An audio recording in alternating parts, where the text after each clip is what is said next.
Okay, let's do 3 multiple choice questions here.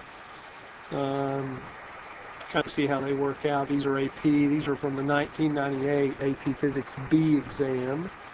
And so the first one I have here is the 7th question on that exam. 3 forces act on an object. If the object is in translational equilibrium, which of the following must be true? Now, we talk about equilibrium in this chapter, and the basic thing we talk about is the fact that if you have a beam or whatever, it doesn't have to be a beam. That's one thing. Let's say that it's pivoted right here, and then this is the center of mass of the beam, and it would be mg. That's 50 straight down, and it's going to want to rotate that way, right? To not rotate that way, we have to have another force up this way that's equal to mg times, let's say this is r, and this is 2r, all right? So that's one thing we've talked about in this chapter, but this problem's actually just a little bit more simple than that. Let me clear the ink from this page. And so what we have here is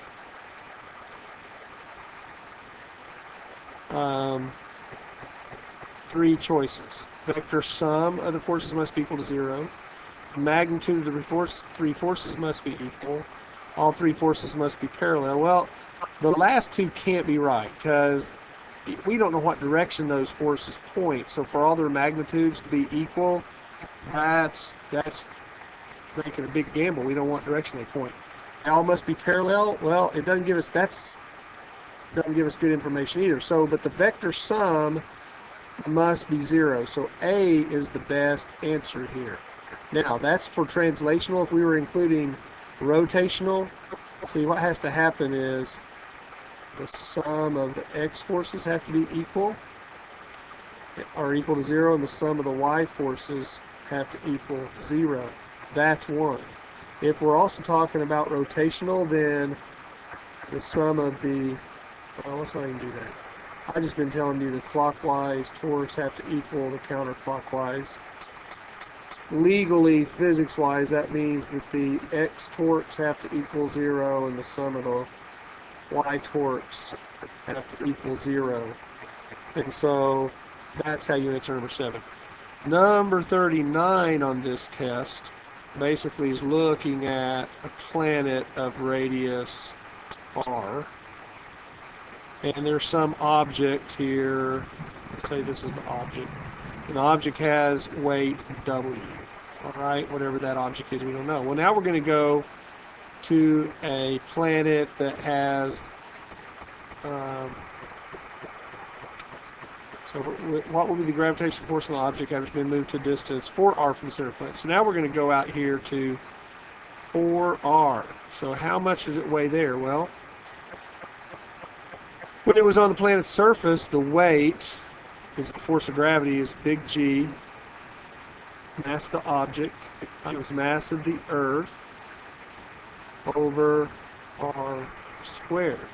Well, if I move to 4r, then I get the weight equals big G MO ME over 4r, and you have to square both of those.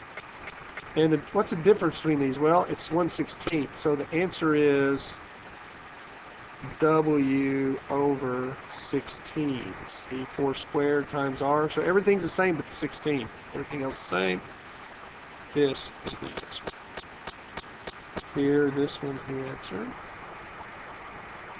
What is the kinetic energy of a satellite of mass M that orbits the Earth of mass M and circular orbit of R? Well, first of all, here's one of the keys here. Circular orbit. Anything that's going in circular, hold on a minute, that didn't work out too well, did it? Anything that's moving in a circular orbit has what kind of force on it? Centripetal force. That is correct, centripetal. So we already know that centripetal force equals mv squared over r. Now, the important thing to remember about centripetal force, it's never a force that's by itself. It's always caused by another force. In this case, that's caused by the gravitational force big G, little m, big M for the Earth over R squared, and we're going to change this because these R's are the same. So, okay, so I know all that. Well, what am I trying to get at? Well, I know that kinetic energy equals 1/2 mv squared. So, to know the kinetic energy of this satellite, I'm going to have to know the velocity of it. I know the mass is m. What's the velocity? Well, look, I can find the velocity here using this. This m divides out with that m. This r divides out with one of these r's, and I'm left with v equals the square root of the big G, mass of the Earth, over r. Well, if I just substitute that right there, I get 1/2 big G, little m for the satellite, big M over R. You'll notice that is answer B.